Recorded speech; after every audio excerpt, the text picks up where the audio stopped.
The Blockade Runners. Chapter 1. The Dolphins. The Clyde was the first river whose waters were lashed into foam by a steamboat. It was in 1812, when the steamer called the Comet ran between Glasgow and Greenock, at the speed of 6 miles an hour. Since that time, more than 1 million of steamers or packet boats have plied this Scotch river, and the inhabitants of Glasgow must be as familiar as any people with the wonders of steam navigation. However, on the 3rd of December, 1862, an immense crowd composed of shipowners, merchants, manufacturers, workmen, sailors, women, and children thronged the muddy streets of Glasgow, all going in the direction of Kelvin Dock, the large shipbuilding premises belonging to Messrs. Todd and MacGregor. This last name especially proves that the descendants of the famous Highlanders have become manufacturers, and that they have made workmen of all the vassals of the old clan chieftains. Kelvin Dock is situated a few minutes' walk from the town, on the right bank of the Clyde. Soon the immense timberyards were thronged with spectators. Not a part of the quay, not a wall of the wharf, not a factory roof showed an unoccupied place. The river itself was covered with craft of all descriptions, and the heights of Govan, on the left bank, swarmed with spectators. There was, however, nothing extraordinary in the event about to take place. It was nothing but the launching of a ship, and this was an everyday affair with the people of Glasgow. Had the Dolphin, then, for that was the name of the ship built by Messrs. Todd and MacGregor, some special peculiarity? To tell the truth, it had none. It was a large ship, about 1,500 tons, in which everything combined to obtain superior speed. Her engines, of 500 horsepower, were from the workshops of Lancefield Forge. They worked 2 screws, one on either side the stern post, completely independent of each other. As for the depth of water the Dolphin would draw, it must be very inconsiderable. Connoisseurs were not deceived, and they concluded rightly that this ship was destined for shallow straits. But all these particulars could not in any way justify the eagerness of the people. Taken altogether, the Dolphin was nothing more or less than an ordinary ship. Would her launching present some mechanical difficulty to be overcome? Not any more than usual. The Clyde had received many a ship of heavier tonnage, and the launching of the Dolphin would take place in the usual manner. In fact, when the water was calm, the moment the ebb tide set in, the workmen began to operate. Their mallets kept perfect time falling on the wedges meant to raise the ship's keel. Soon a shudder ran through the whole of her massive structure. Although she had only been slightly raised, one could see that she shook, and then gradually began to glide down the well-greased wedges, and in a few moments she plunged into the Clyde. Her stern struck the muddy bed of the river, then she raised herself on the top of a gigantic wave, and, carried forward by her start, would have been dashed against the quay of the Govan timberyards if her anchors had not restrained her. The launch had been perfectly successful. The Dolphin swayed quietly on the waters of the Clyde. All the spectators clapped their hands when she took possession of her natural element, and loud hurrahs arose from either bank. But wherefore these cries and this applause? Undoubtedly, the most eager of the spectators would have been at a loss to explain the reason of his enthusiasm. What was the cause, then, of the lively interest excited by this ship? Simply the mystery which shrouded her destination. It was not known to what kind of commerce she was to be appropriated, and in questioning different groups, the diversity of opinion on this important subject was indeed astonishing. However, the best informed, at least those who pretended to be so, agreed in saying that the steamer was going to take part in the terrible war which was then ravaging the United States of America. But more than this they did not know, and whether the Dolphin was a privateer, a transport ship, or an addition to the Federal Marine, was what no one could tell. "Hurrah!" cried one, affirming that the Dolphin had been built for the Southern States. "Hip, hip, hip!" cried another, swearing that never had a faster boat crossed to the American coasts. Thus its destination was unknown, and in order to obtain any reliable information one must be an intimate friend, or, at any rate, an acquaintance of Vincent Playfair & Co., of Glasgow. A rich, powerful, intelligent house of business was that of Vincent Playfair & Co., in a social sense, an old and honorable family, descended from those tobacco lords who built the finest quarters of the town. These clever merchants, by an act of the Union, had founded the first Glasgow warehouse for dealing in tobacco from Virginia and Maryland. Immense fortunes were realized. Mills and foundries sprang up in all parts, and in a few years the prosperity of the city attained its height. The House of Playfair remained faithful to the enterprising spirit of its ancestors. It entered into the most daring schemes and maintained the honor of English commerce. The principal, Vincent Playfair, a man of 50, with a temperament essentially practical and decided, although somewhat daring, was a genuine shipowner.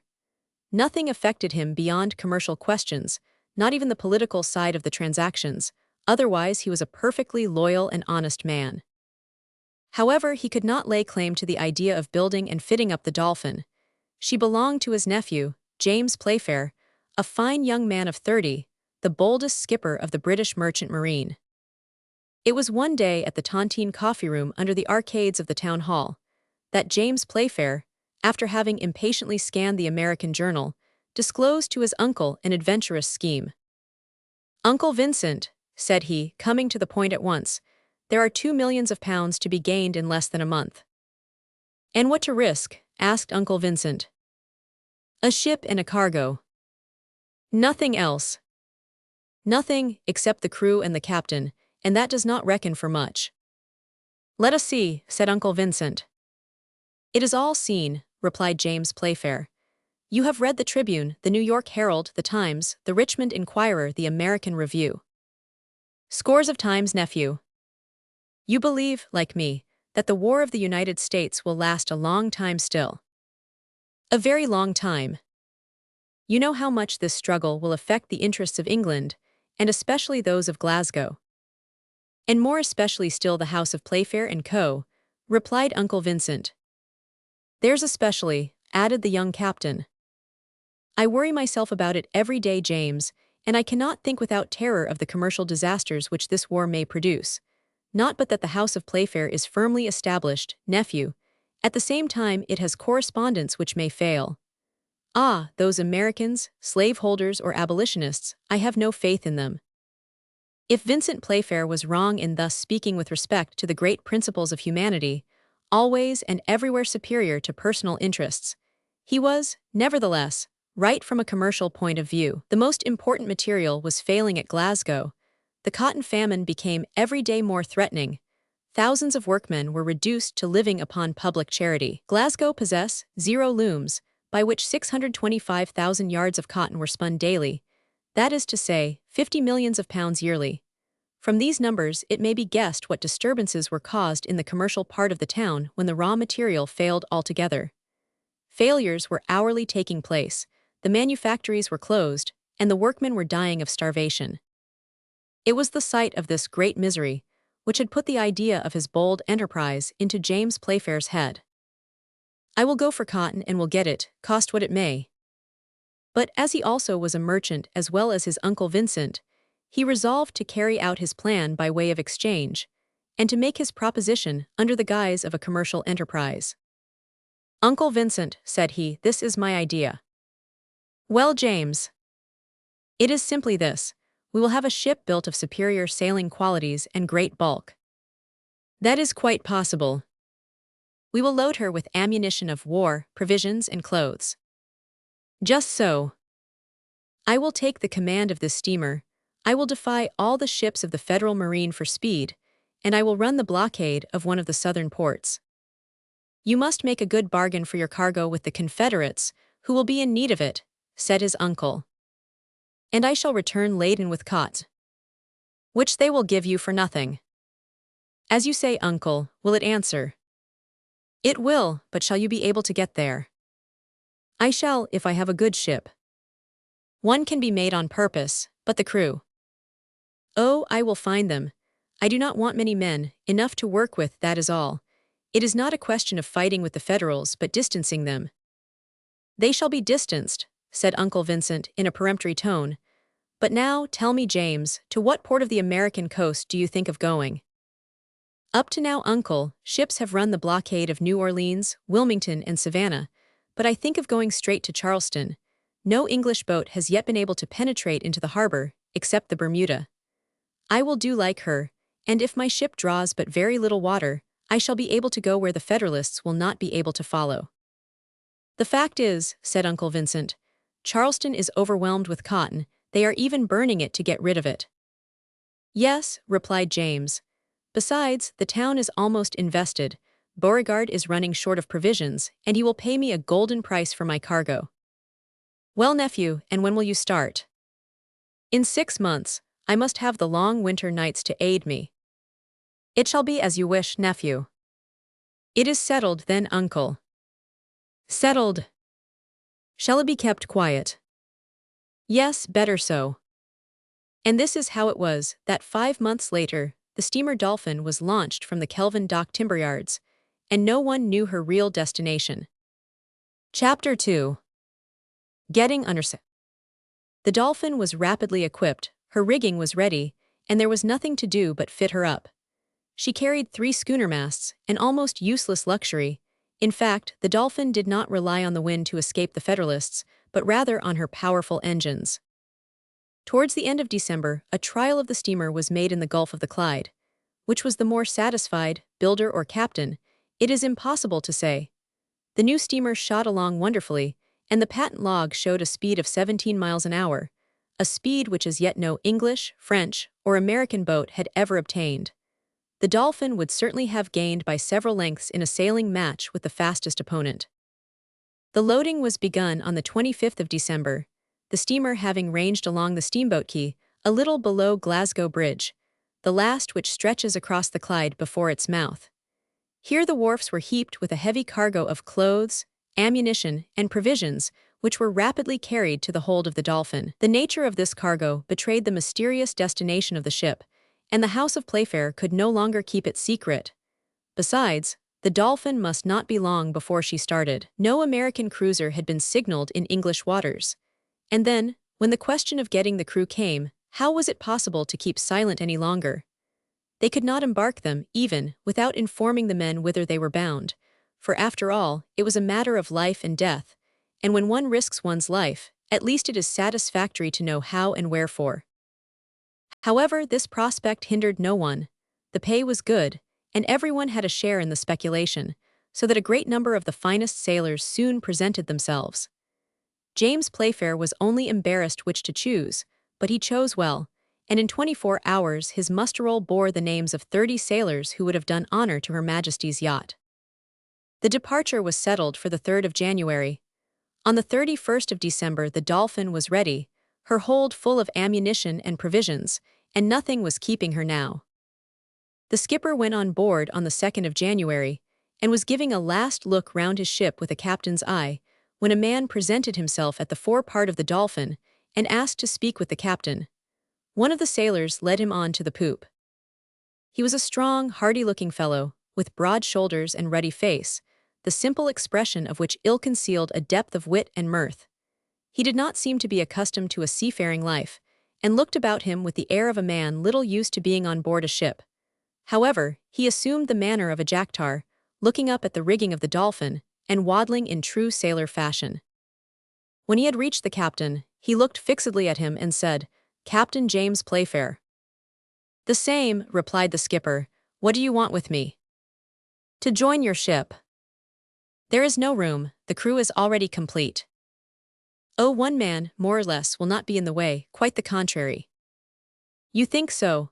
said James Playfair, giving a sidelong glance at his questioner.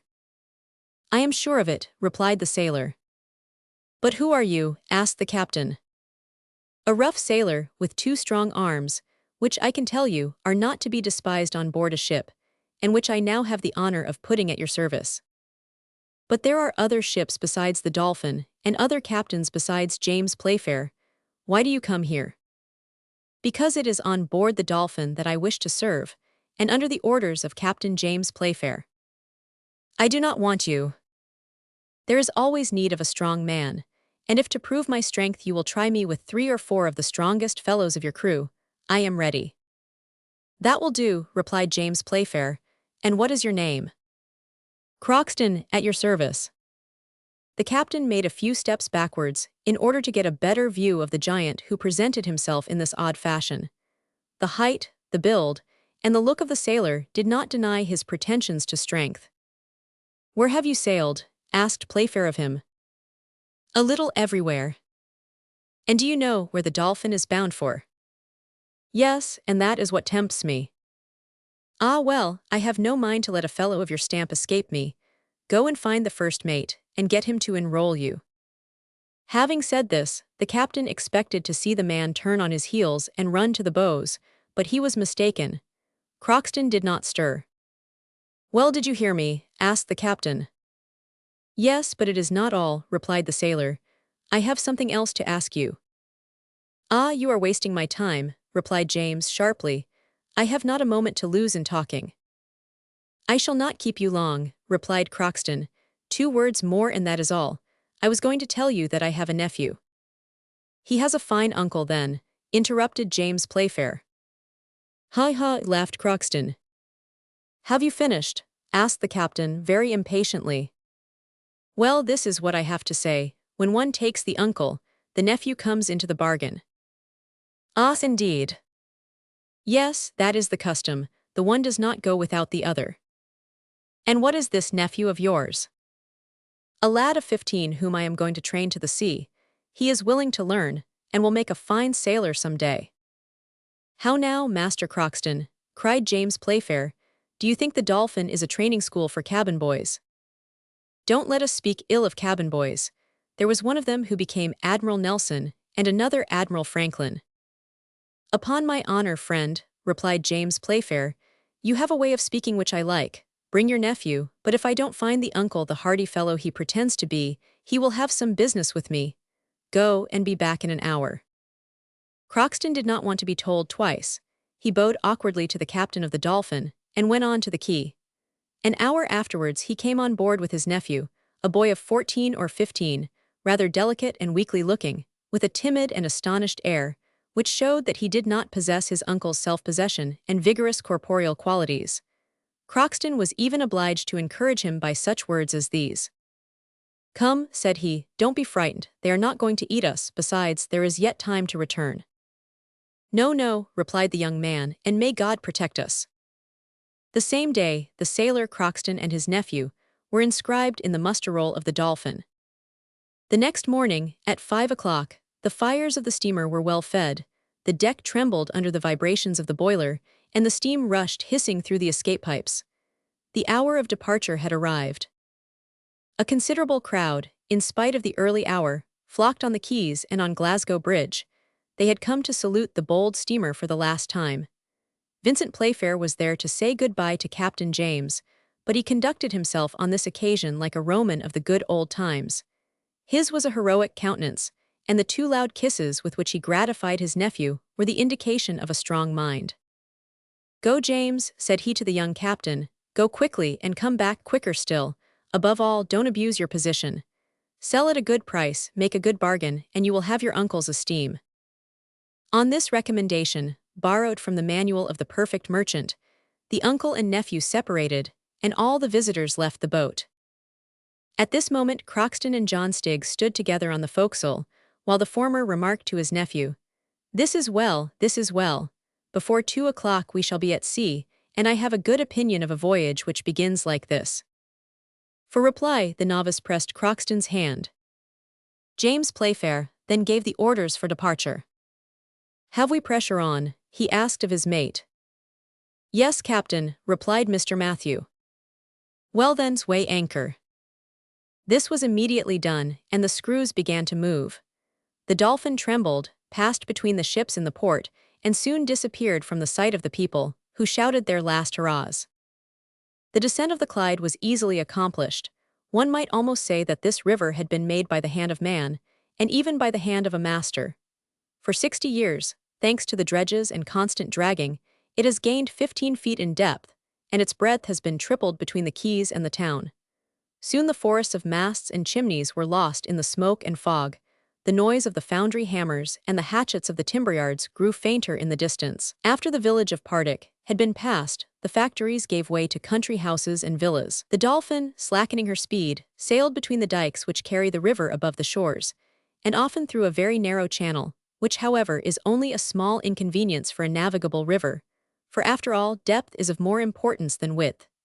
The steamer, guided by one of those excellent pilots from the Irish Sea, passed without hesitation between floating buoys, stone columns, and biggings, surmounted with lighthouses, which mark the entrance to the channel. Beyond the town of Renfrew, at the foot of Kilpatrick Hills, the Clyde grew wider. Then came Booling Bay, at the end of which opens the mouth of the canal which joins Edinburgh to Glasgow. Lastly, at the height of 400 feet from the ground, was seen the outline of Dumbarton Castle, almost indiscernible through the mists, and soon the harbour boats of Glasgow were rocked on the waves which the Dolphin caused. Some miles farther on Greenock, the birthplace of James Watt, was passed. The Dolphin now found herself at the mouth of the Clyde, and at the entrance of the gulf by which it empties its waters into the Northern Ocean. Here the first undulations of the sea were felt, and the steamer ranged along the picturesque coast of the Isle of Arran. At last the promontory of Canter, which runs out into the channel, was doubled. The Isle of Rathlin was hailed. The pilot returned by a shoreboat to his cutter, which was cruising in the open sea. The Dolphin, returning to her captain's authority, took a less frequented route round the north of Ireland, and soon, having lost sight of the last European land, found herself in the open ocean. Chapter 3. Things are not what they seem. The Dolphin had a good crew, not fighting men or boarding sailors but good working men, and that was all she wanted. These brave, determined fellows were all more or less merchants. They sought a fortune rather than glory. They had no flag to display, no colors to defend with cannon. In fact, all the artillery on board consisted of 2 small swivel signal guns. The Dolphin shot bravely across the water, and fulfilled the utmost expectations of both builder and captain. Soon she passed the limit of British seas. There was not a ship in sight. The great ocean route was free. Besides, no ship of the Federal Marine would have a right to attack her beneath the English flag. Followed she might be, and prevented from forcing the blockade, and precisely for this reason had James Playfair sacrificed everything to the speed of his ship, in order not to be pursued. Howbeit a careful watch was kept on board, and in spite of the extreme cold, a man was always in the rigging ready to signal the smallest sail that appeared on the horizon. When evening came, Captain James gave the most precise orders to Mr. Matthew. Don't leave the man on watch too long in the rigging. The cold may seize him, and in that case it is impossible to keep a good lookout. Change your men often. I understand, Captain, replied Mr. Matthew. Try Croxton for that work. The fellow pretends to have excellent sight. It must be put to trial. Put him on the morning watch. He will have the morning mists to see through. If anything particular happens, call me. This said, James Playfair went to his cabin. Mr. Matthew called Croxton, and told him the captain's orders. Tomorrow, at 6 o'clock, said he, you are to relieve watch of the main masthead. For reply, Croxton gave a decided grunt, but Mr. Matthew had hardly turned his back when the sailor muttered some incomprehensible words, and then cried. What on earth did he say about the mainmast? At this moment his nephew, John Stiggs, joined him on the forecastle. Well, my good Croxton, said he. It's all right, said the seaman with a forced smile. There is only one thing, this wretched boat shakes herself like a dog coming out of the water, and it makes my head confused. Dear Croxton, and it is for my sake. For you and him, replied Croxton, but not a word about that, John. Trust in God, and he will not forsake you. So saying, John Stiggs and Croxton went to the sailor's berth, but the sailor did not lie down before he had seen the young novice comfortably settled in the narrow cabin which he had got for him. The next day, at 6 o'clock in the morning, Croxton got up to go to his place. He went on deck, where the first officer ordered him to go up into the rigging and keep good watch. At these words the sailor seemed undecided what to do. Then, making up his mind, he went towards the bows of the Dolphin. Well, where you off to now? Cried Mr. Matthew. Where you sent me, answered Croxton. I told you to go to the mainmast. And I am going there, replied the sailor, in an unconcerned tone, continuing his way to the poop. Are you a fool? Cried Mr. Matthew impatiently. You are looking for the bars of the main on the foremast. You are like a cockney who doesn't know how to twist a cat-o'-nine-tails or make a splice. On board what ship can you have been, man? The mainmast, stupid, the mainmast. The sailors who had run up to hear what was going on burst out laughing when they saw Croxton's disconcerted look, as he went back to the forecastle. So, said he, looking up the mast, the top of which was quite invisible through the morning mists. So, am I to climb up here? Yes, replied Mr. Matthew, and hurry yourself. By St. Patrick, a Federal ship would have time to get her bowsprit fast in our rigging before that lazy fellow could get to his post. Will you go up? Without a word, Croxton got on the bulwarks with some difficulty. Then he began to climb the rigging with most visible awkwardness, like a man who did not know how to make use of his hands or feet. When he had reached the topgallant, instead of springing lightly onto it, he remained motionless, clinging to the ropes, as if he had been seized with giddiness. Mr. Matthew, irritated by his stupidity, ordered him to come down immediately. "That fellow there," said he to the boatswain, "has never been a sailor in his life. Johnston, just go and see what he has in his bundle." The boatswain made haste to the sailor's berth. In the meantime, Croxton was with difficulty coming down again, but his foot having slipped, he slid down the rope he had hold of, and fell heavily on the deck. "Clumsy blockhead, landlubber," cried Mr. Matthew by way of consolation. "What did you come to do on board the Dolphin? Ah, you entered as an able seaman, and you cannot even distinguish the main from the foremast. I shall have a little talk with you." Croxton made no attempt to speak. He bent his back like a man resigned to anything he might have to bear. Just then the boatswain returned. "This," said he to the first officer, "is all that I have found, a suspicious portfolio with letters." "Give them here," said Mr. Matthew. "Letters with federal stamps. Mr. Halliburtt of Boston, an abolitionist, a federalist, wretch, you are nothing but a traitor, and have sneaked on board to betray us. Never mind, you will be paid for your trouble with the Cat o' Nine Tails. Boatswain, call the captain, and you others just keep an eye on that rogue there." Croxton received these compliments with a hideous grimace, but he did not open his lips. They had fastened him to the capstan, and he could move neither hand nor foot. A few minutes later James Playfair came out of his cabin and went to the forecastle, where Mr. Matthew immediately acquainted him with the details of the case. "What have you to say?" asked James Playfair, scarcely able to restrain his anger. "Nothing," replied Croxton. "And what did you come on board my ship for?" "Nothing." "And what do you expect from me now?" "Nothing." "Who are you, an American as letters seem to prove?" Croxton did not answer. "Boatswain," said James Playfair, 50 lashes with the Cat o' Nine Tails to loosen his tongue. "Will that be enough, Croxton?" "It will remain to be seen," replied John Stiggs' uncle without moving a muscle. "Now then, come along, men," said the boatswain. At this order, 2 strong sailors stripped Croxton of his woolen jersey. They had already seized the formidable weapon and laid it across the prisoner's shoulders, when the novice, John Stiggs, pale and agitated, hurried on deck. "Captain," exclaimed he. "Ah, the nephew," remarked James Playfair. "Captain," repeated the novice with a violent effort to steady his voice, "I will tell you what Croxton does not want to say. I will hide it no longer. Yes, he is American, and so am I. We are both enemies of the slaveholders, but not traitors come on board to betray the Dolphin into the hands of the Federalists." "What did you come to do, then?" asked the captain, in a severe tone, examining the novice attentively. The latter hesitated a few seconds before replying, then he said, "Captain, I should like to speak to you in private." Whilst John Stiggs made this request, James Playfair did not cease to look carefully at him. The sweet young face of the novice, his peculiarly gentle voice, the delicacy and whiteness of his hands, hardly disguised by paint, the large eyes, the animation of which could not bide their tenderness, all this together gave rise to a certain suspicion in the captain's mind. When John Stiggs had made his request, Playfair glanced fixedly at Croxton, who shrugged his shoulders. Then he fastened a questioning look on the novice, which the latter could not withstand, and said simply to him, "Come." John Stiggs followed the captain on to the poop, and then James Playfair, opening the door of his cabin, said to the novice, whose cheeks were pale with emotion, "Be so kind as to walk in, miss."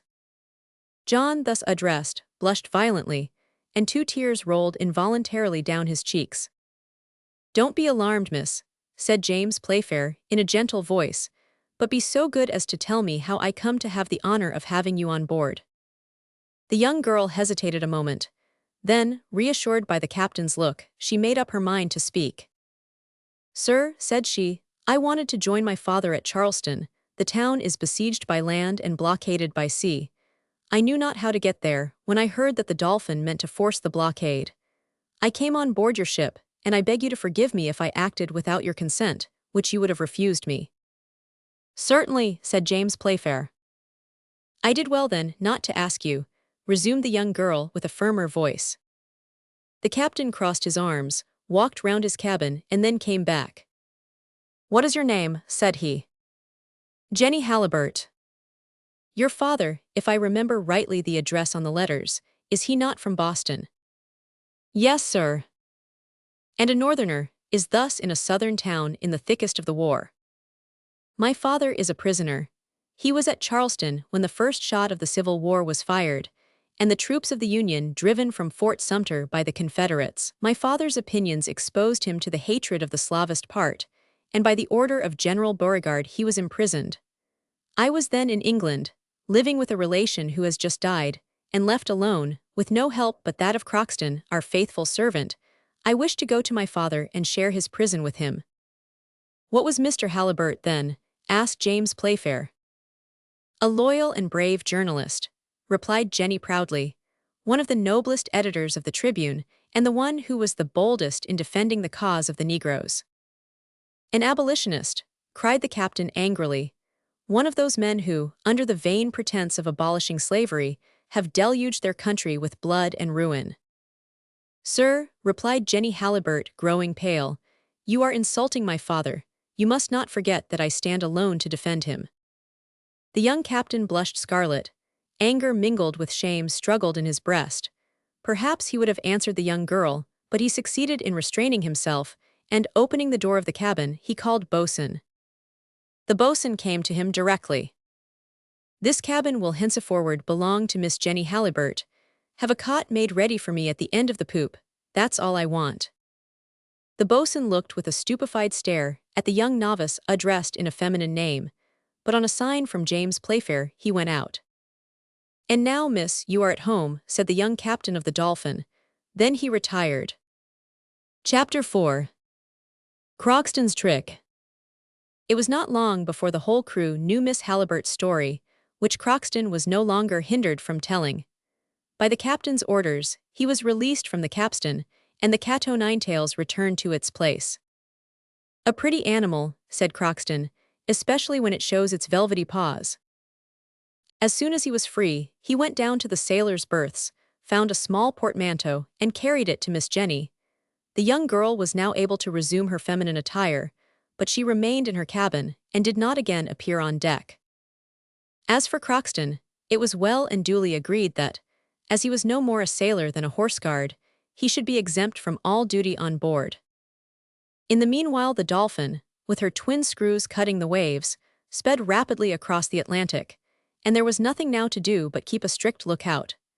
The day following the discovery of Miss Jenny's identity, James Playfair paced the deck at the poop with a rapid step. He had made no attempt to see the young girl and resume the conversation of the day before. Whilst he was walking to and fro, Croxton passed him several times, looking at him askant with a satisfied grin. He evidently wanted to speak to the captain, and at last his persistent manner attracted the attention of the latter, who said to him, somewhat impatiently, "How now, what do you want? You are turning round me like a swimmer round a buoy. When are you going to leave off?" "Excuse me, Captain," answered Croxton, winking. "I wanted to speak to you." "Speak then." "Oh, it is nothing very much. I only wanted to tell you frankly that you are a good fellow at bottom." "Why at bottom?" "At bottom and surface also." "I don't want your compliments." "I am not complimenting you. I shall wait to do that when you have gone to the end." "To what end?" "To the end of your task." "Ah, I have a task to fulfill." "Decidedly, you have taken the young girl and myself on board. Good. You have given up your cabin to Miss Halliburtt. Good. You released me from the cat-o'-nine-tails. Nothing could be better. You are going to take us straight to Charleston. That's delightful, but it is not all." "How not all?" cried James Playfair, amazed at Croxton's boldness. "No, certainly not," replied the latter with a knowing look. "The father is prisoner there." "Well, what about that?" "Well, the father must be rescued." "Rescue Miss Halliburtt's father?" "Most certainly, and it is worth risking something for such a noble man and courageous citizen as he." "Master Croxton," said James Playfair, frowning, "I am not in the humor for your jokes, so have a care what you say." "You misunderstand me, Captain," said the American. I am not joking in the least, but speaking quite seriously. What I have proposed may at first seem very absurd to you. When you have thought it over, you will see that you cannot do otherwise. What, do you mean that I must deliver Mr. Halibert? Just so, you can demand his release of General Beauregard, who will not refuse you. But if he does refuse me? In that case, replied Crockston in a deliberate tone, we must use stronger measures and carry off the prisoner by force. So, cried James Playfair, who was beginning to get angry. So, not content with passing through the Federal fleets and forcing the blockade of Charleston, I must run out to sea again from under the cannon of the forts, and this to deliver a gentleman I know nothing of, one of those abolitionists whom I detest, one of those journalists who shed ink instead of their blood. Oh, it is but a cannon shot more or less, added Crockston. Master Crockston, said James Playfair, mind what I say. If ever you mention this affair again to me, I will send you to the hold for the rest of the passage, to teach you manners. Thus saying, the captain dismissed the American, who went off murmuring, Ah, well, I am not altogether displeased with this conversation. At any rate, the affair is broached. It will do, it will do. James Playfair had hardly meant it when he said an abolitionist whom I detest. He did not in the least side with the Federals, but he did not wish to admit that the question of slavery was the predominant reason for the Civil War of the United States, in spite of President Lincoln's formal declaration. Did he, then, think that the Southern states, 8 out of 36, were right in separating when they had been voluntarily united? Not so, he detested the Northerners, and that was all. He detested them as brothers separated from the common family true Englishmen, who had thought it right to do what he, James Playfair, disapproved of with regard to the United States. These were the political opinions of the captain of the Dolphin. But more than this, the American war interfered with him personally, and he had a grudge against those who had caused this war. One can understand, then, how he would receive a proposition to deliver an abolitionist, thus bringing down on him the Confederates, with whom he pretended to do business. However, Crockston's insinuation did not fail to disturb him. He cast the thought from him, but it returned unceasingly to his mind, and when Miss Jenny came on deck the next day for a few minutes, he dared not look her in the face. And really it was a great pity, for this young girl, with the fair hair and sweet, intelligent face, deserved to be looked at by a young man of 30. But James felt embarrassed in her presence. He felt that this charming creature who had been educated in the school of misfortune possessed a strong and generous soul. He understood that his silence towards her inferred a refusal to acquiesce in her dearest wishes. Besides, Miss Jenny never looked out for James Playfair, neither did she avoid him. Thus, for the first few days, they spoke little or not at all to each other. Miss Halibert scarcely ever left her cabin, and it is certain she would never have addressed herself to the captain of the Dolphin if it had not been for Crockston's strategy, which brought both parties together. The worthy American was a faithful servant of the Halibert family. He had been brought up in his master's house, and his devotion knew no bounds. His good sense equaled his courage and energy, and, as has been seen, he had a way of looking things straight in the face. He was very seldom discouraged, and could generally find a way out of the most intricate dangers with a wonderful skill. This honest fellow had taken it into his head to deliver Mr. Halibert, to employ the captain's ship, and the captain himself for this purpose, and to return with him to England. Such was his intention, so long as the young girl had no other object than to rejoin her father and share his captivity.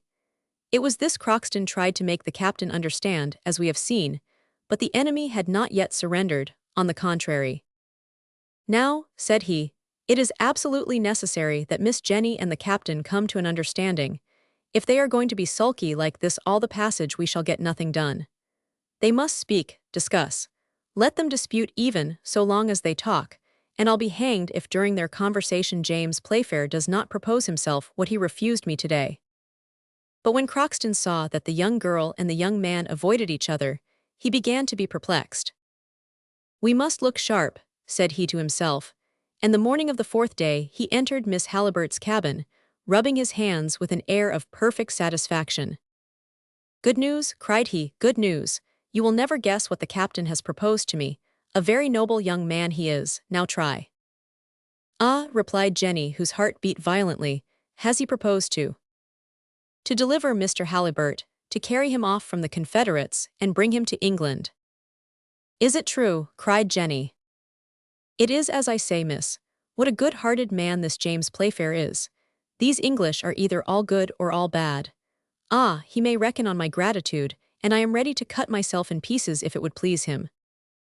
Jenny's joy was profound on hearing Crockston's words. Deliver her father. She had never dared to think of such a plan, and the captain of the Dolphin was going to risk his ship and crew.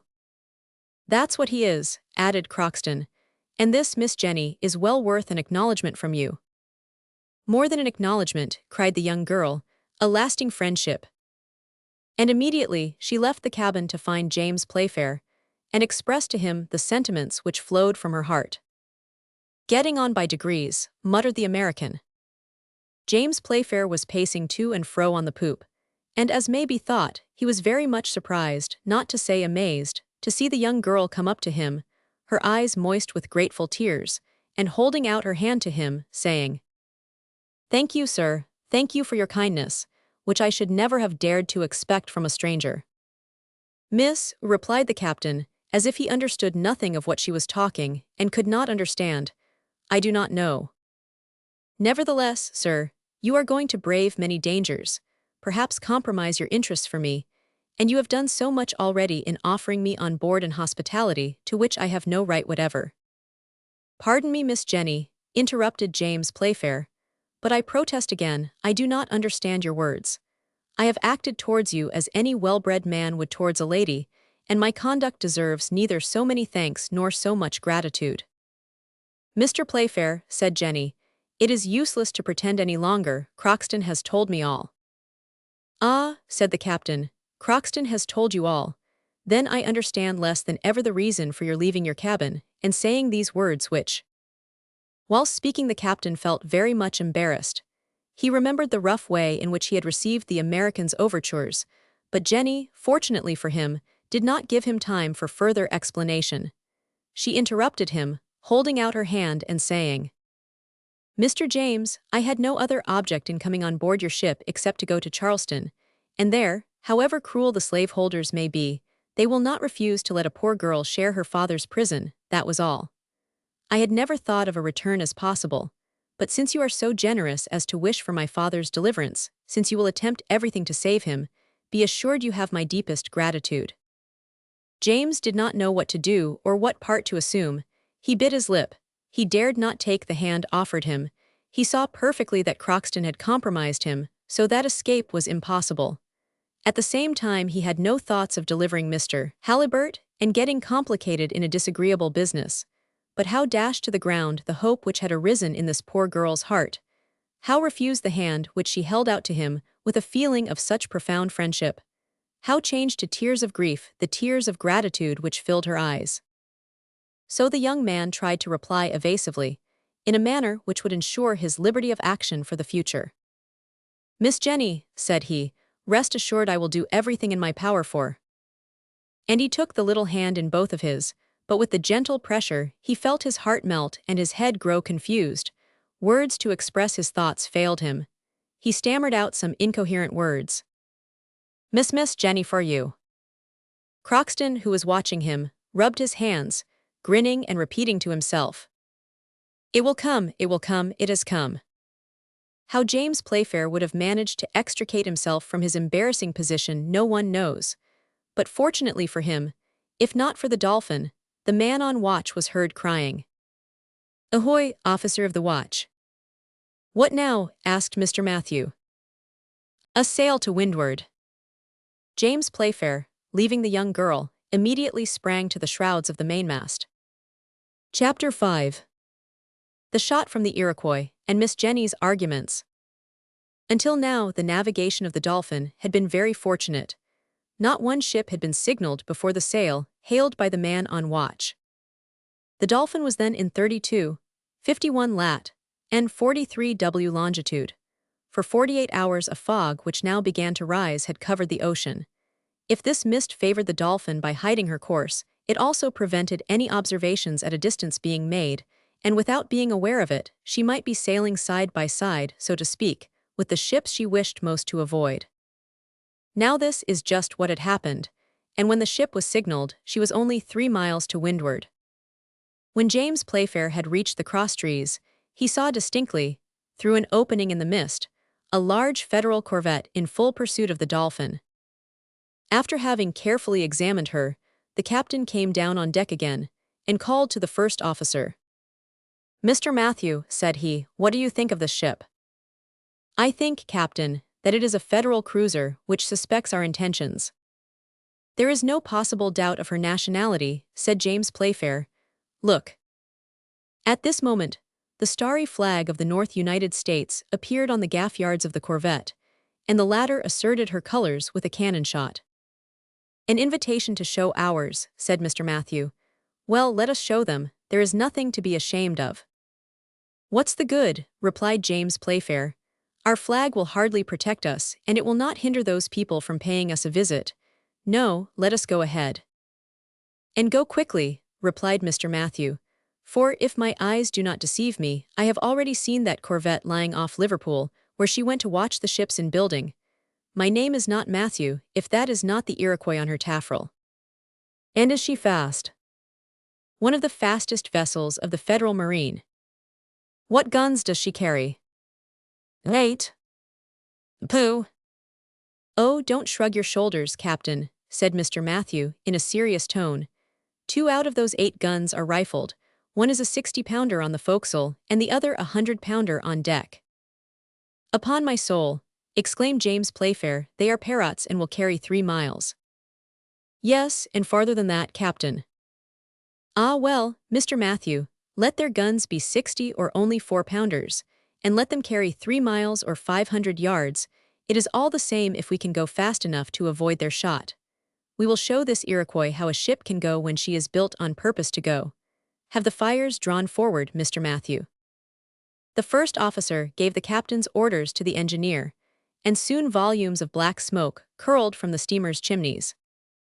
This proceeding did not seem to please the corvette, for she made the Dolphin the signal to lie to, but James Playfair paid no attention to this warning, and did not change his ship's course.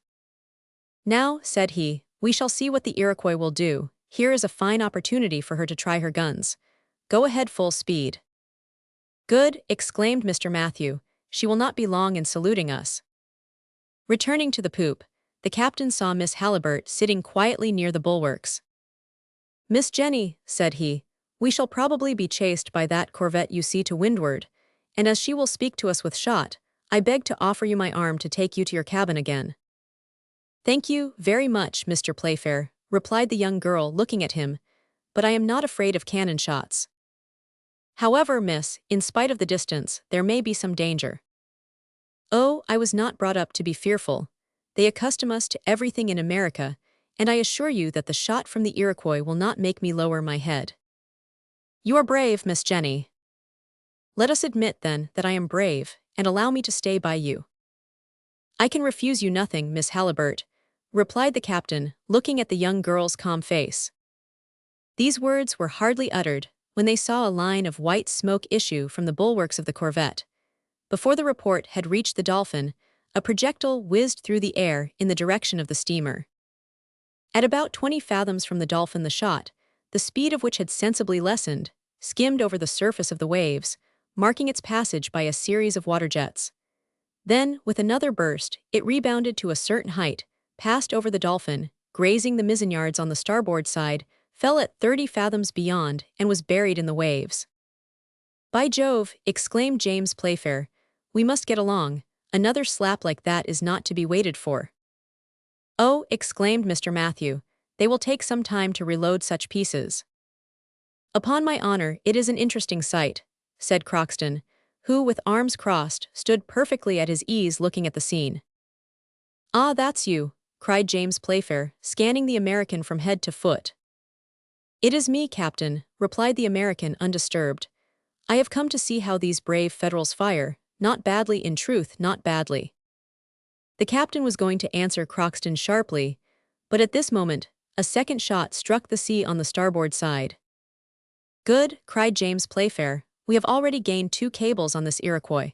Your friends sail like a buoy. Do you hear, Master Croxton?" "I will not say they don't," replied the American, "and for the first time in my life it does not fail to please me." A third shot fell still farther astern, and in less than 10 minutes the Dolphin was out of range of the corvette's guns. "So much for patent logs, Mr. Matthew," said James Playfair. "Thanks to those shot we know how to rate our speed. Now have the fires lowered. It is not worthwhile to waste our coal uselessly." "It is a good ship that you command," said Miss Halliburtt to the young captain. "Yes, Miss Jenny, my good Dolphin makes her 17 knots, and before the day is over we shall have lost sight of that corvette." James Playfair did not exaggerate the sailing qualities of his ship, and the sun had not set before the masts of the American ship had disappeared below the horizon. This incident allowed the captain to see Miss Halliburtt's character in a new light. Besides, the ice was broken henceforward during the whole of the voyage. The interviews between the captain and his passenger were frequent and prolonged. He found her to be a young girl, calm, strong, thoughtful, and intelligent, speaking with great ease, having her own ideas about everything, and expressing her thoughts with a conviction which unconsciously penetrated James Playfair's heart. She loved her country, she was zealous in the great cause of the Union, and expressed herself on the Civil War in the United States with an enthusiasm of which no other woman would have been capable. Thus it happened, more than once, that James Playfair found it difficult to answer her, even when questions purely mercantile arose in connection with the war. Miss Jenny attacked them none the less vigorously, and would come to no other terms whatever. At first James argued a great deal, and tried to uphold the Confederates against the Federals, to prove that the secessionists were in the right, and that if the people were united voluntarily, they might separate in the same manner. But the young girl would not yield on this point. She demonstrated that the question of slavery was predominant in the struggle between the North and South Americans, that it was far more a war in the cause of morals and humanity than politics, and James could make no answer. Besides, during these discussions, which he listened to attentively, it is difficult to say whether he was more touched by Miss Halliburtt's arguments or the charming manner in which she spoke. But at last he was obliged to acknowledge, among other things, that slavery was the principal feature in the war, that it must be put an end to decisively, and the last horrors of barbarous times abolished. It has been said that the political opinions of the captain did not trouble him much. He would have sacrificed his most serious opinion before such enticing arguments, and under like circumstances. He made a good bargain of his ideas for the same reason, but at last he was attacked in his tenderest point. This was the question of the traffic in which the Dolphin was being employed, and consequently, the ammunition which was being carried to the Confederates. "Yes, Mr. James," said Miss Halliburtt, "gratitude does not hinder me from speaking with perfect frankness. On the contrary, you are a brave seaman, a clever merchant. The House of Playfair is noted for its respectability, but in this case it fails in its principles and follows a trade unworthy of it." "How," cried James, "the House of Playfair ought not to attempt such a commercial enterprise." "No, it is taking ammunition to the unhappy creatures in revolt against the government of their country, and it is lending arms to a bad cause." "Upon my honor, Miss Jenny, I will not discuss the right of the Confederates with you. I will only answer you with one word. I am a merchant, and as such I only occupy myself with the interests of my house. I look for gain wherever there is an opportunity of getting it." "That is precisely what is to be blamed, Mr. James," replied the young girl. "Profit does not excuse it. Thus, when you supply arms to the Southerners with which to continue a criminal war, you are quite as guilty as when you sell opium to the Chinese, which stupefies them." "Oh, for once, Miss Jenny, this is too much, and I cannot admit." "No, what I say is just, and when you consider it, when you understand the part you are playing, when you think of the results for which you are responsible, you will yield to me in this point, as in so many others." James Playfair was dumbfounded at these words. He left the young girl, a prey to angry thoughts, for he felt his powerlessness to answer. Then he sulked like a child for half an hour, and an hour later he returned to the singular young girl who could overwhelm him with convincing arguments with quite a pleasant smile. In short, however it may have come about, and although he would not acknowledge it to himself, Captain James Playfair belonged to himself no longer. He was no longer commander-in-chief on board his own ship. Thus, to Crockston's great joy, Mr. Halliburtt's affairs appeared to be in a good way. The captain seemed to have decided to undertake everything in his power to deliver Miss Jenny's father, and for this, he would be obliged to compromise the Dolphin, his cargo, his crew, and incur the displeasure of his worthy Uncle Vincent. Chapter 6. Sullivan Island Channel. 2 days after the meeting with the Iroquois, the Dolphin found herself abreast of the Bermudas, where she was assailed by a violent squall. These isles are frequently visited by hurricanes and are celebrated for shipwrecks. It is here that Shakespeare has placed the exciting scene of his drama, The Tempest, in which Ariel and Caliban dispute for the empire of the floods. The squall was frightful. James Playfair thought once of running for one of the Bermudas, where the English had a military post.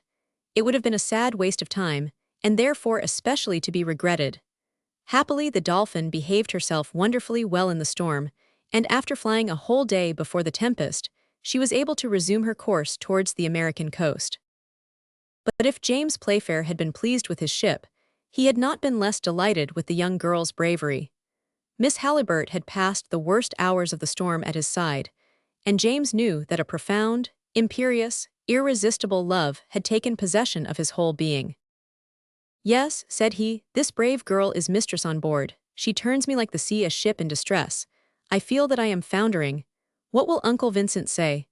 Ah, poor nature, I am sure that if Jenny asked me to throw all this cursed cargo into the sea, I should do it without hesitating, for love of her." Happily for the firm of Playfair & Co., Miss Halliburtt did not demand this sacrifice. Nevertheless, the poor captain had been taken captive, and Croxton, who read his heart like an open book, rubbed his hands gleefully. "We will hold him fast," he muttered to himself, "and before a week has passed my master will be quietly installed in one of the best cabins of the Dolphin." As for Miss Jenny, did she perceive the feelings which she inspired? Did she allow herself to share them? No one could say, and James Playfair least of all.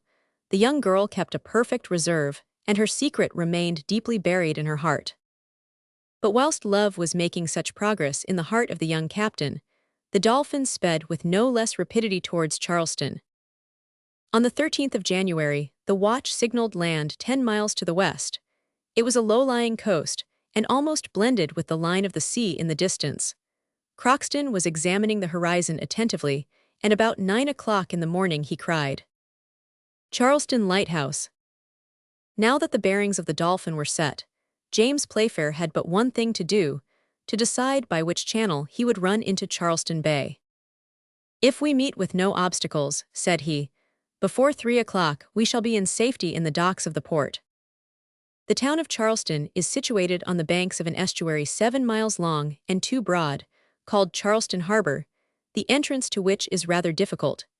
It is enclosed between Morris Island on the south and Sullivan Island on the north. At the time when the Dolphin attempted to force the blockade, Morris Island already belonged to the Federal troops, and General Gillmore had caused batteries to be erected overlooking the harbor. Sullivan Island, on the contrary, was in the hands of the Confederates, who were also in possession of Moultrie Fort, situated at the extremity of the island.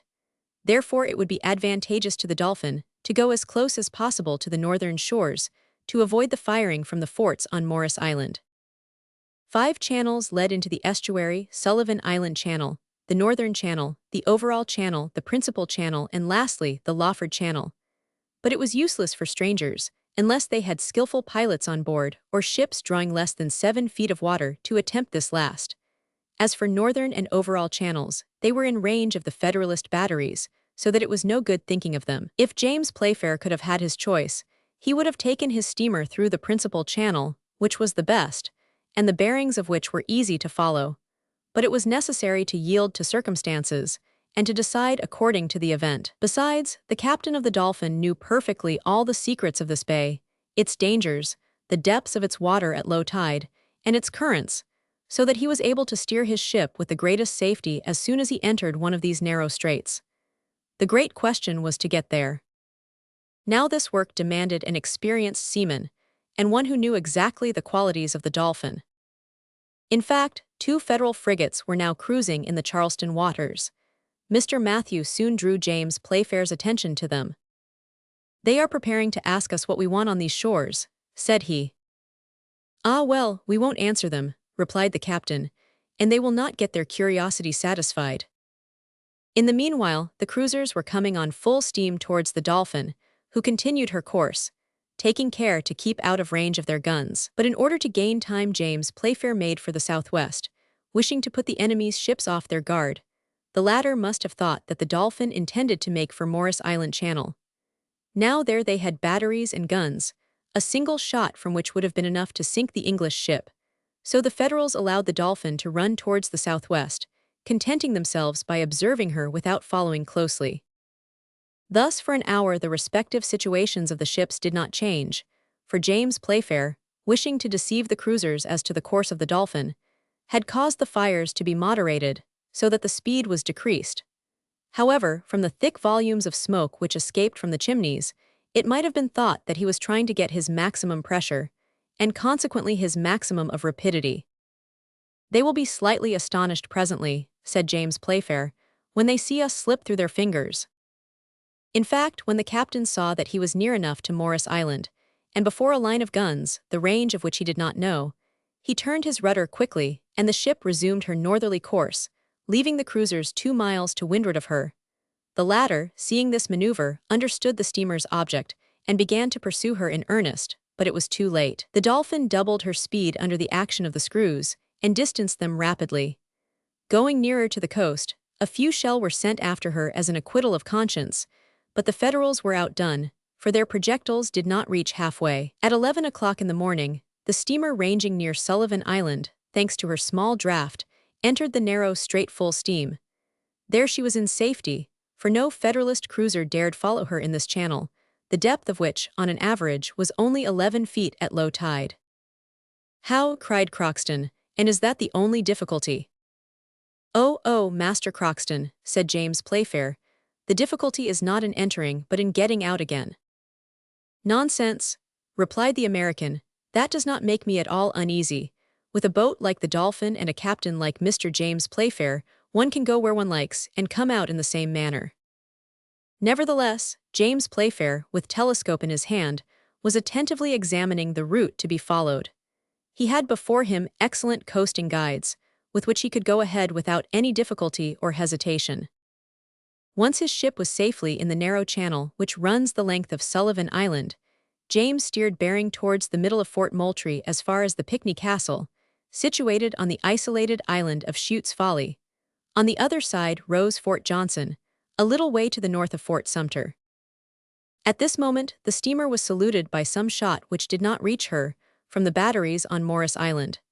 She continued her course without any deviation, passed before Moultrieville, situated at the extremity of Sullivan Island, and entered the bay. Soon Fort Sumter, on the left, protected her from the batteries of the Federalists. This fort, so celebrated in the Civil War, is situated 3.5 miles from Charleston, and about a mile from each side of the bay. It is nearly pentagonal in form, built on an artificial island of Massachusetts granite. It took 10 years to construct, and cost more than $900,000. It was from this fort, on the 13th of April, 1861, that Anderson and the Federal troops were driven, and it was against it that the first shot of the Confederates was fired. It is impossible to estimate the quantity of iron and lead which the Federals showered down upon it. However, it resisted for almost 3 years, but a few months after the passage of the Dolphin, it fell beneath General Gillmore's 300-pounders on Morris Island. But at this time, it was in all its strength, and the Confederate flag floated proudly above it. Once past the fort, the town of Charleston appeared, lying between Ashley and Cooper rivers. James Playfair threaded his way through the buoys which marked the entrance of the channel, leaving behind the Charleston lighthouse, visible above Morris Island. He had hoisted the English flag, and made his way with wonderful rapidity through the narrow channels. When he had passed the quarantine buoy, he advanced freely into the center of the bay. Miss Halliburtt was standing on the poop, looking at the town where her father was kept prisoner, and her eyes filled with tears. At last the steamer's speed was moderated by the captain's orders. The Dolphin ranged along the end of the south and east batteries, and was soon moored at the quay of the North Commercial Wharf. Chapter 7. A Southern General. The Dolphin, on arriving at the Charleston quay, had been saluted by the cheers of a large crowd. The inhabitants of this town, strictly blockaded by sea, were not accustomed to visits from European ships. They asked each other, not without astonishment, what this great steamer, proudly bearing the English flag, had come to do in their waters. But when they learned the object of her voyage, and why she had just forced the passage Sullivan, when the report spread that she carried a cargo of smuggled ammunition, the cheers and joyful cries were redoubled. James Playfair, without losing a moment, entered into negotiation with General Beauregard, the military commander of the town. The latter eagerly received the young captain of the Dolphin, who had arrived in time to provide the soldiers with the clothes and ammunition they were so much in want of. It was agreed that the unloading of the ship should take place immediately, and numerous hands came to help the English sailors. Before quitting his ship, James Playfair had received from Miss Halliburtt the most pressing injunctions with regard to her father, and the captain had placed himself entirely at the young girl's service. "Miss Jenny," he had said, "you may rely on me. I will do the utmost in my power to save your father, but I hope this business will not present many difficulties. I shall go and see General Beauregard today, and without asking him at once for Mr. Halliburtt's liberty, I shall learn in what situation he is, whether he is on bail or a prisoner." "My poor father," replied Jenny, sighing, "he little thinks his daughter is so near him. Oh, that I could fly into his arms." "A little patience, Miss Jenny, you will soon embrace your father. Rely upon my acting with the most entire devotion, but also with prudence and consideration." This is why James Playfair, after having delivered the cargo of the Dolphin up to the general, and bargained for an immense stock of cotton, faithful to his promise, turned the conversation to the events of the day. "So," said he, "you believe in the triumph of the slaveholders?" "I do not for a moment doubt of our final success, and as regards Charleston, Lee's army will soon relieve it. Besides, what do you expect from the abolitionists? Admitting that which will never be, that the commercial towns of Virginia, the 2 Carolinas, Georgia, Alabama, fall under their power, what then? Will they be masters of a country they can never occupy? No, certainly not. And for my part, if they are ever victorious, they shall pay dearly for it."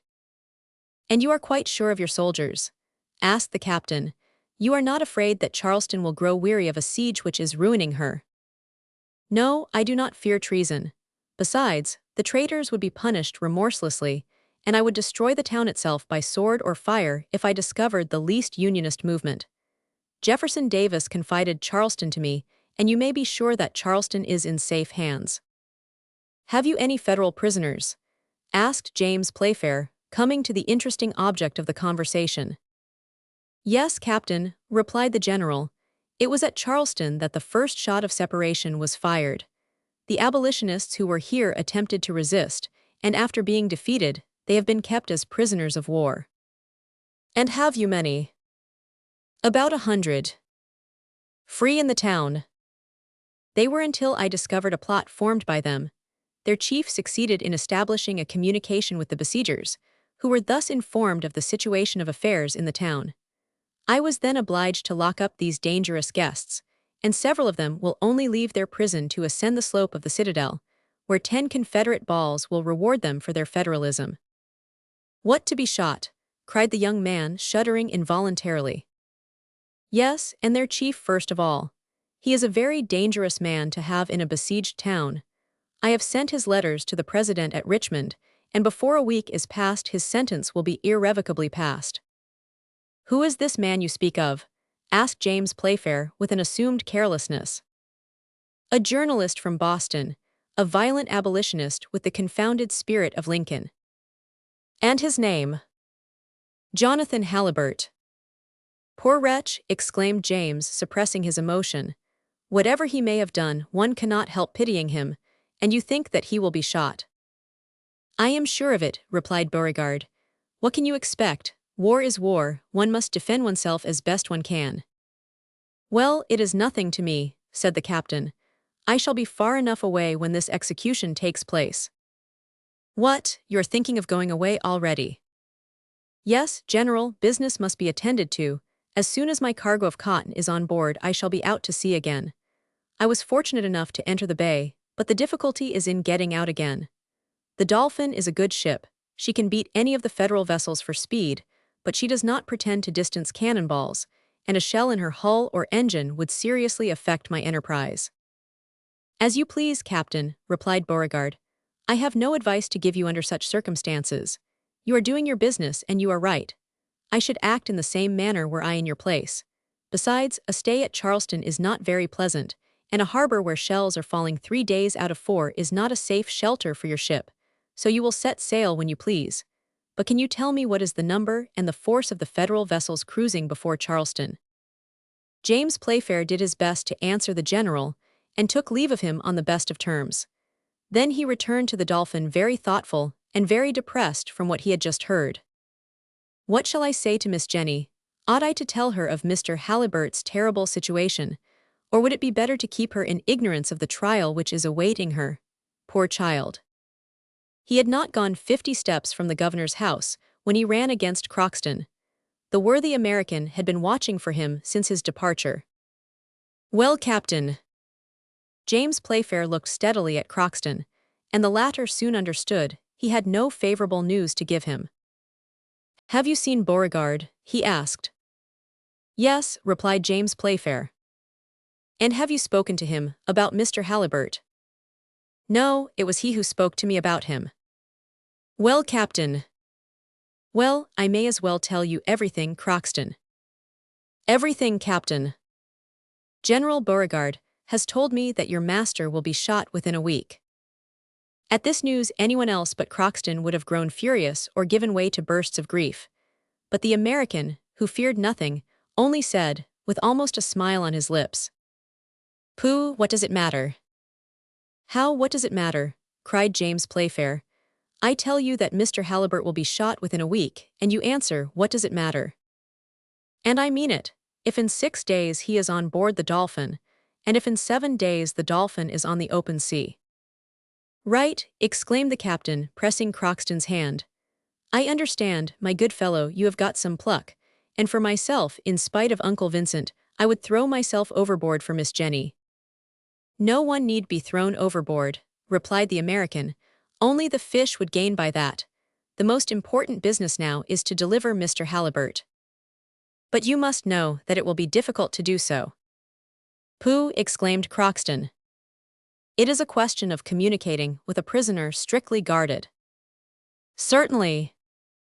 "And to bring about an almost miraculous escape." "Nonsense," exclaimed Croxton. "A prisoner thinks more of escaping than his guardian thinks of keeping him.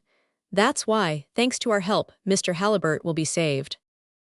"You are right, Croxton." "Always right." "But now what will you do? There must be some plan, and there are precautions to be taken."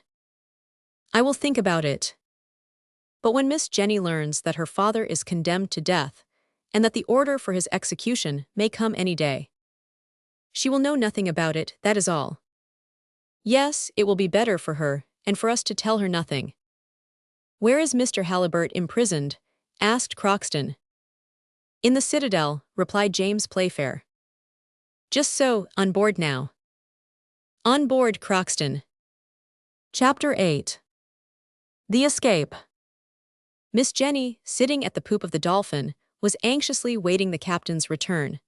When the latter went up to her, she could not utter a word, but her eyes questioned James Playfair more eagerly than her lips could have done. The latter, with Croxton's help, informed the young girl of the facts relating to her father's imprisonment.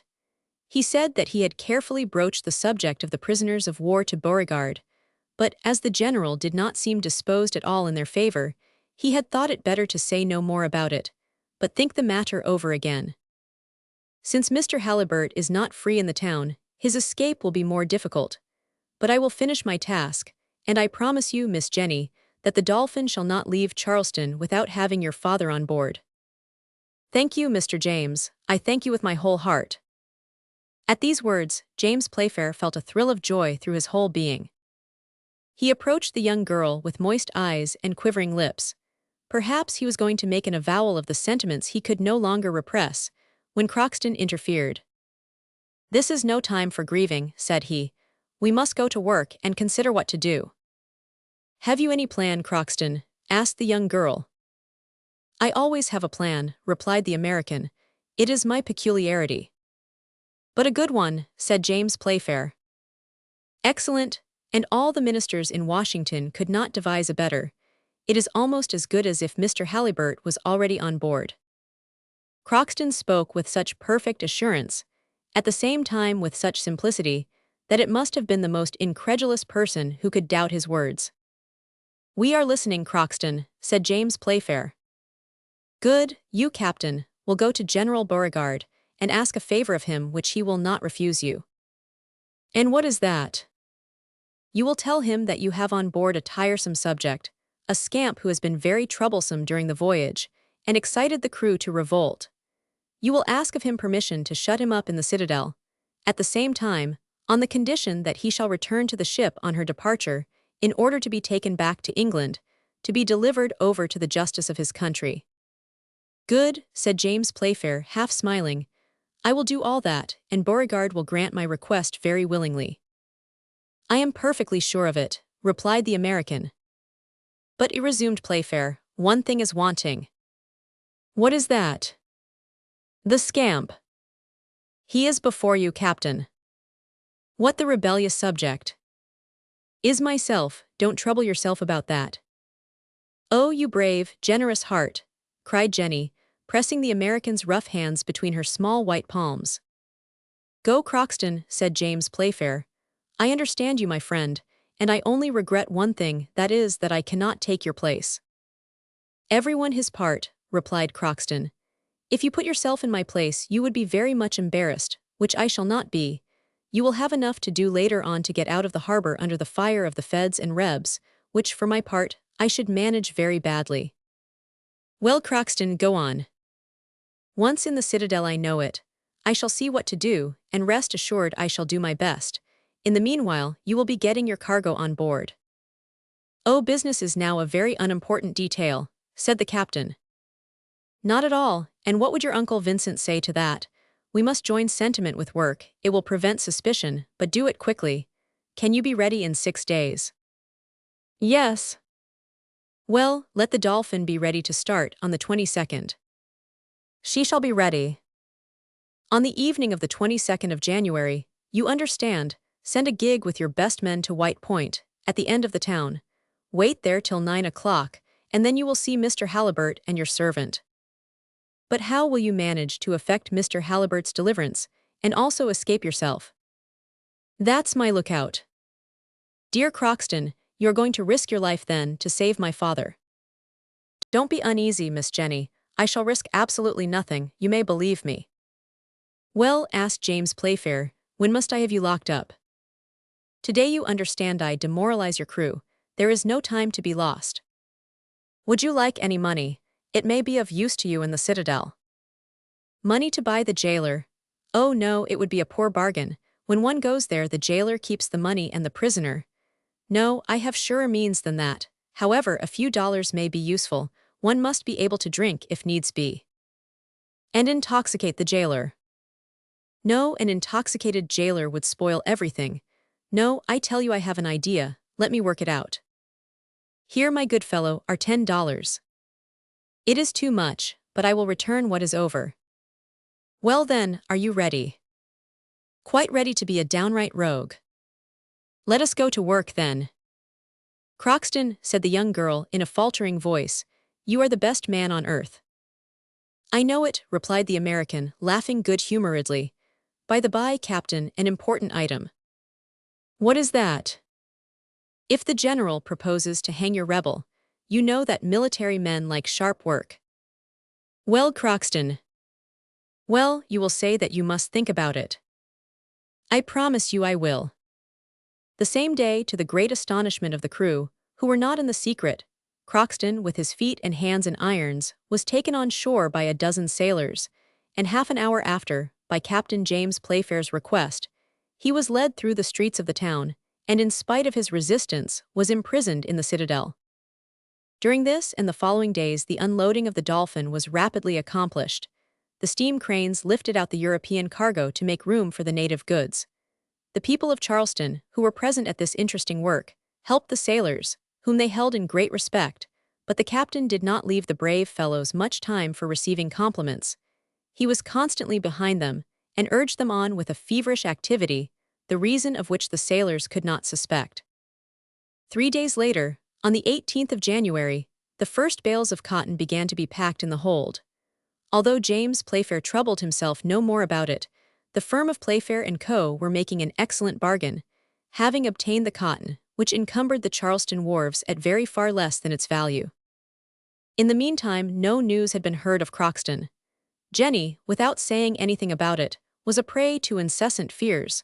Her pale face spoke for her, and James Playfair endeavored his utmost to ease her mind. "I have all confidence in Croxton," said he. "He is a devoted servant, as you must know better than I do, Miss Jenny. You must make yourself quite at ease. Believe me, in 3 days you will be folded in your father's arms." "Ah, Mr. James," cried the young girl, "how can I ever repay you for such devotion? How shall we ever be able to thank you?" "I will tell you when we are in English seas," replied the young captain. Jenny raised her tearful face to him for a moment, then her eyelids drooped, and she went back to her cabin.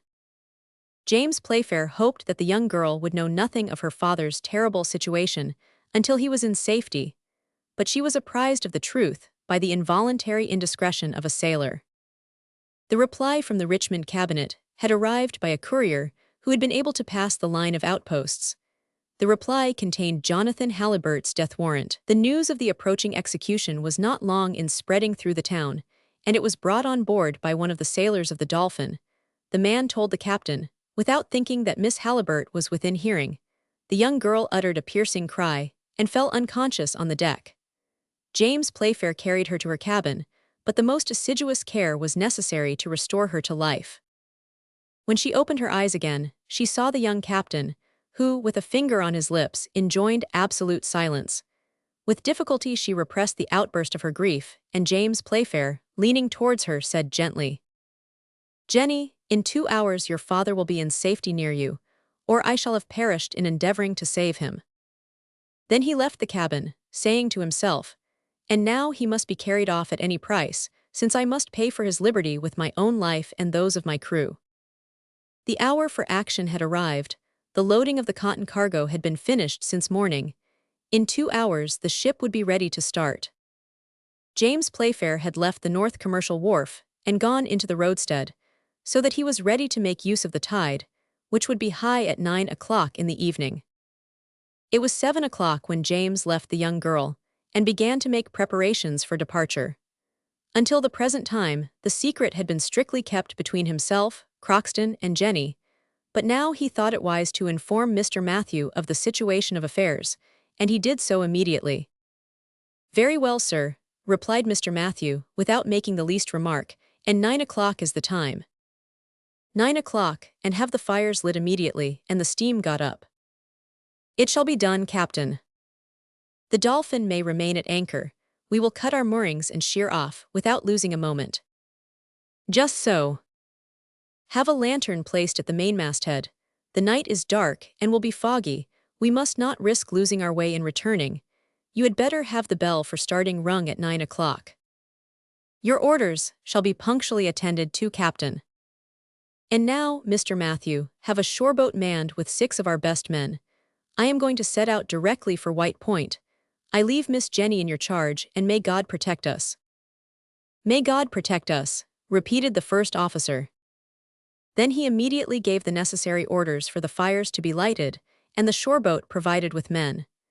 In a few minutes the boat was ready, and James Playfair, after bidding Jenny goodbye, stepped into it, whilst at the same time he saw volumes of black smoke issuing from the chimneys of the ship and losing itself in the fog. The darkness was profound, the wind had fallen, and in the perfect silence the waters seemed to slumber in the immense harbor, whilst a few uncertain lights glimmered through the mist. James Playfair had taken his place at the rudder, and with a steady hand he guided his boat towards White Point. It was a distance of about 2 miles. During the day James had taken his bearings perfectly, so that he was able to make direct for Charleston Point. 8 o'clock struck from the church of St. Philip, when the shoreboat ran aground at White Point. There was an hour to wait before the exact time fixed by Croxton.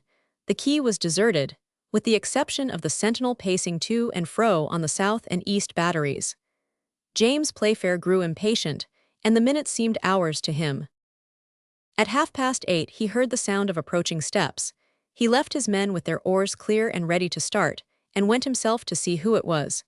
But he had not gone 10 feet when he met a band of coastguards, in all about 20 men. James drew his revolver from his waist, deciding to make use of it if needs be, but what could he do against these soldiers, who were coming onto the quay? The leader came up to him, and seeing the boat, asked, "Whose craft is that?" "It is a gig belonging to the Dolphin," replied the young man. "And who are you?" "Captain James Playfair." "I thought you had already started, and were now in the Charleston channels." "I am ready to start. I ought even now to be on my way, but persisted the Coast Guard. A bright idea shot through James's mind, and he answered, "One of my sailors is locked up in the citadel, and to tell the truth, I had almost forgotten him. Fortunately, I thought of him in time, and I have sent my men to bring him." "Ah, that troublesome fellow, you wish to take him back to England?" "Yes." "He might as well be hung here as there," said the Coast Guard, laughing at his joke. "So I think," said James Playfair, "but it is better to have the thing done in the regular way." "Not much chance of that, Captain, when you have to face the Morris Island batteries." "Don't alarm yourself, I got in and I'll get out again." "Prosperous voyage to you." "Thank you." With this the men went off, and the shore was left silent. At this moment 9 o'clock struck. It was the appointed moment. James felt his heart beat violently. A whistle was heard, he replied to it, then he waited, listening with his hand up to enjoin perfect silence on the sailors. A man appeared enveloped in a large cloak and looking from one side to another. James ran up to him. "Mr. Halliburtt." "I am he," replied the man with the cloak. "God be praised," cried James Playfair. "Embark without losing a minute. Where is Croxton?" "Croxton," exclaimed Mr. Halliburtt, amazed. "What do you mean?" "The man who has saved you and brought you here was your servant Croxton." "The man who came with me was the jailer from the citadel," replied Mr. Halliburtt. "The jailer," cried James Playfair. Evidently he knew nothing about it, and 1,000 fears crowded in his mind. "Quite right, the jailer," cried a well-known voice. "The jailer is sleeping like a top in my cell." "Croxton, you can it be you?" exclaimed Mr. Halliburtt. "No time to talk now, master. We will explain everything to you afterwards. It is a question of life or death. Get in quick." The 3 men took their places in the boat. "Push off," cried the captain. Immediately, the 6 oars dipped into the water. The boat darted like a fish through the waters of Charleston Harbor. Chapter 9. Between Two Fires. The boat, pulled by 6 robust oarsmen, flew over the water. The fog was growing dense, and it was with difficulty that James Playfair succeeded in keeping to the line of his bearings. Croxton sat at the bows, and Mr. Halliburtt at the stern next the captain. The prisoner, only now informed of the presence of his servant, wished to speak to him, but the latter enjoined silence. However, a few minutes later, when they were in the middle of the harbor, Croxton determined to speak, knowing what thoughts were uppermost in Mr. Halliburtt's mind. "Yes, my dear master," said he, "the jailer is in my place in the cell, where I gave him 2 smart blows, one on the head and the other on the stomach, to act as a sleeping draught, and this when he was bringing me my supper. There is gratitude for you. I took his clothes and his keys, found you, and let you out of the citadel under the soldiers' noses. That is all I have done." "But my daughter," asked Mr. Halliburtt, "is on board the ship, which is going to take you to England." "My daughter there," cried the American, springing from his seat. "Silence," replied Croxton, "a few minutes and we shall be saved." The boat flew through the darkness, but James Playfair was obliged to steer rather by guess, as the lanterns of the Dolphin were no longer visible through the fog. He was undecided what direction to follow, and the darkness was so great that the rowers could not even see to the end of their oars. "Well, Mr. James," said Croxton. "We must have made more than 1.5 miles," replied the captain. "You don't see anything, Croxton?" "Nothing, nevertheless I have good eyes, but we shall get there all right. They don't suspect anything out there." These words were hardly finished when the flash of a gun gleamed for an instant through the darkness, and vanished in the mist. "A signal," cried James Playfair. "Hugh," exclaimed Croxton, "it must have come from the citadel, let us wait." A second, then a third shot was fired in the direction of the first, and almost the same signal was repeated a mile in front of the gig. "That is from Fort Sumter," cried Crockston, "and it is the signal of escape. Urge on the men, everything is discovered." "Pull for your lives, my men," cried James Playfair, urging on the sailors. "Those gunshots cleared my route. The Dolphin is 800 yards ahead of us. Stop, I hear the bell on board. Hurrah, there it is again. £20 for you if we are back in 5 minutes." The boat skimmed over the waves under the sailors' powerful oars. A cannon boomed in the direction of the town. Crockston heard a ball whiz past them. The bell on the Dolphin was ringing loudly. A few more strokes, and the boat was alongside. A few more seconds, and Jenny fell into her father's arms. The gig was immediately raised, and James Playfair sprang onto the poop. "Is the steam up, Mr. Matthew?" "Yes, Captain." "Have the moorings cut at once." A few minutes later, the two screws carried the steamer towards the principal channel, away from Fort Sumter. "Mr. Matthew," said James, "we must not think of taking the Sullivan Island Channel. We should run directly under the Confederate guns. Let us go as near as possible to the right side of the harbor, out of range of the Federal batteries. Have you a safe man at the helm?" "Yes, Captain." "Have the lanterns and the fires on deck extinguished. There is a great deal too much light, but we cannot help the reflection from the engine rooms." During this conversation, the Dolphin was going at a great speed, but in altering her course to keep to the right side of the Charleston harbor, she was obliged to enter a channel which took her for a moment near Fort Sumter. And when scarcely half a mile off, all the guns bearing on her were discharged at the same time, and a shower of shot and shell passed in front of the Dolphin with a thundering report. "Too soon, stupids," cried James Playfair with a burst of laughter. Make haste, Mr. Engineer, we shall get between two fires." The stokers fed the furnaces, and the Dolphin trembled all over with the effort of the engine, as if she was on the point of exploding. At this moment, a second report was heard, and another shower of balls whizzed behind the Dolphin.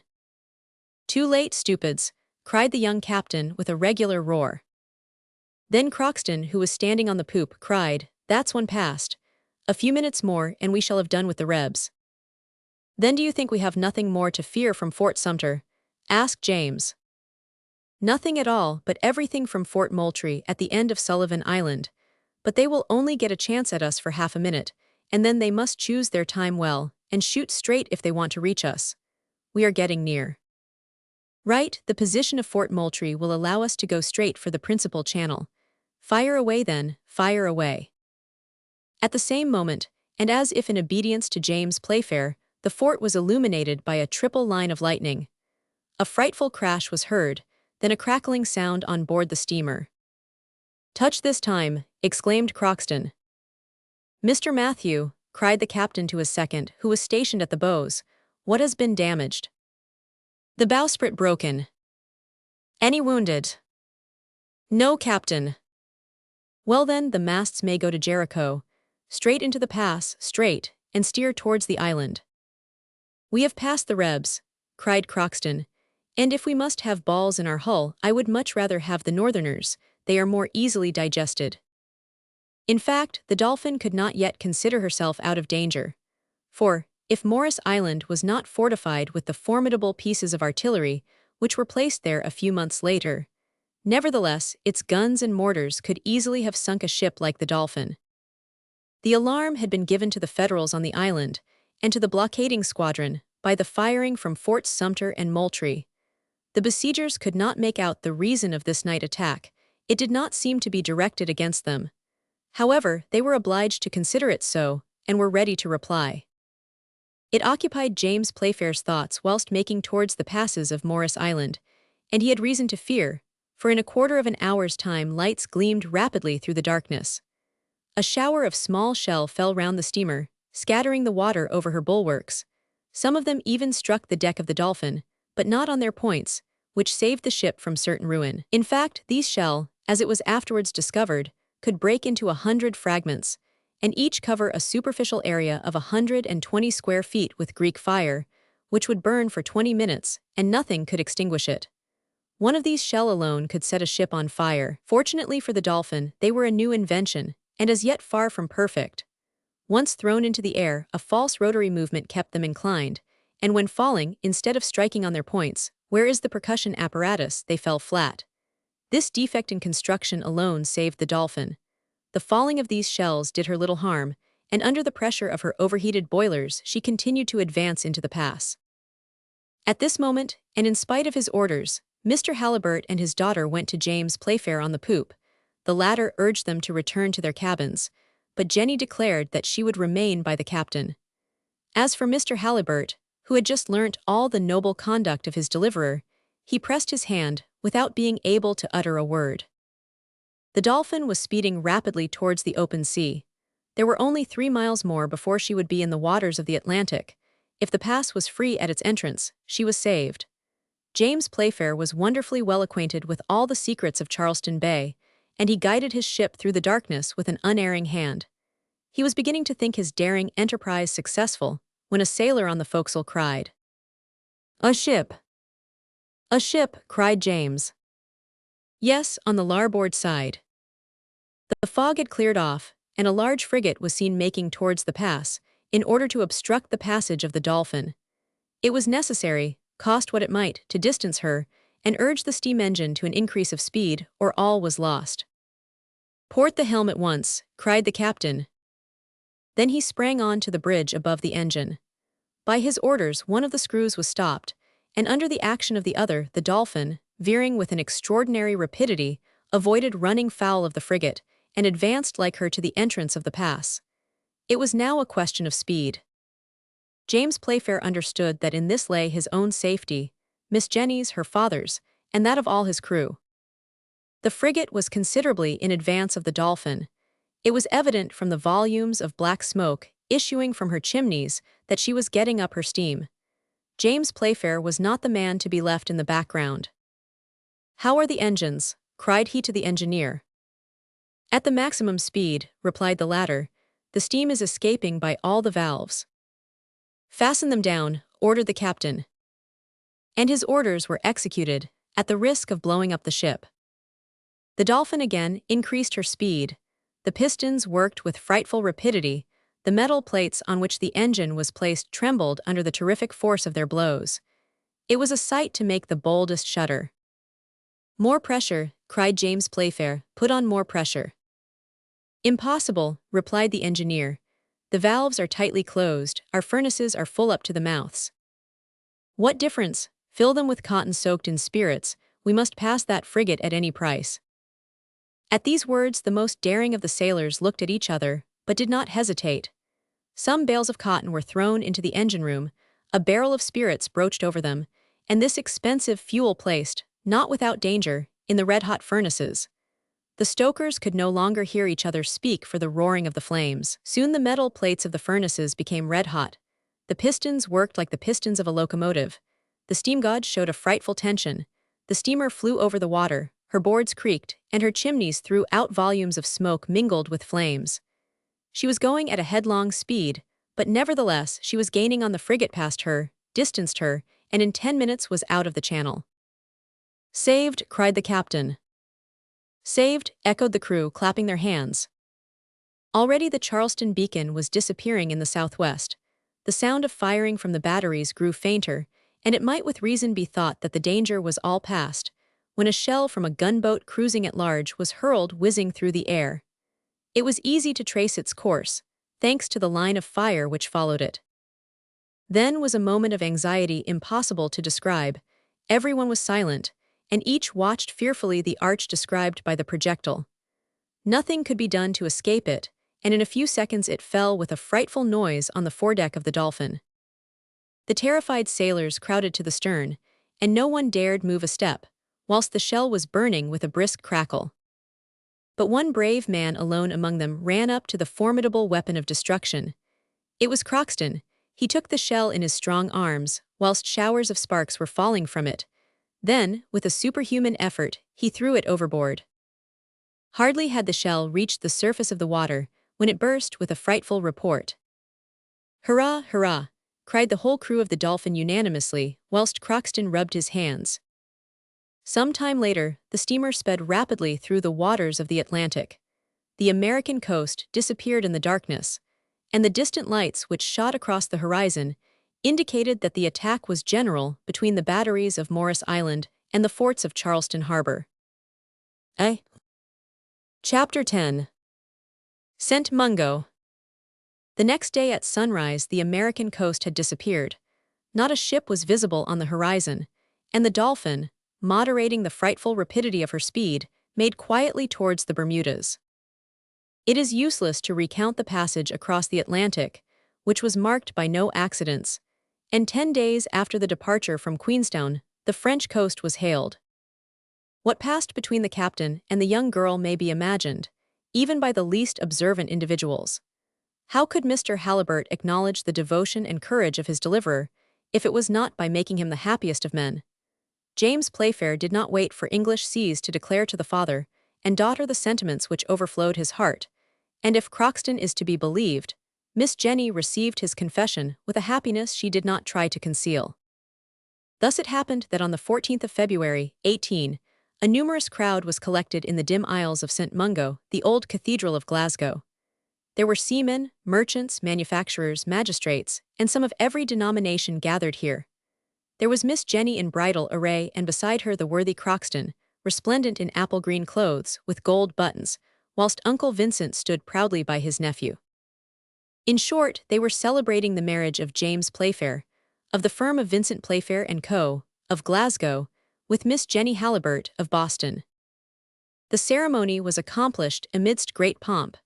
Everyone knew the history of the Dolphin, and everyone thought the young captain well recompensed for his devotion. He alone said that his reward was greater than he deserved. In the evening, there was a grand ball and banquet at Uncle Vincent's house, with a large distribution of shillings to the crowd collected in Gordon Street. Croxton did ample justice to this memorable feast, while keeping himself perfectly within bounds. Everyone was happy at this wedding, some at their own happiness, and others at the happiness around them, which is not always the case at ceremonies of this kind. Late in the evening, when the guests had retired, James Playfair took his uncle's hand. "Well, Uncle Vincent," said he to him. "Well, nephew James. Are you pleased with the charming cargo I brought you on board the Dolphin?" continued Captain Playfair, showing him his brave young wife. "I am quite satisfied," replied the worthy merchant. "I have sold my cotton at 375% profit." End of the Blockade runners.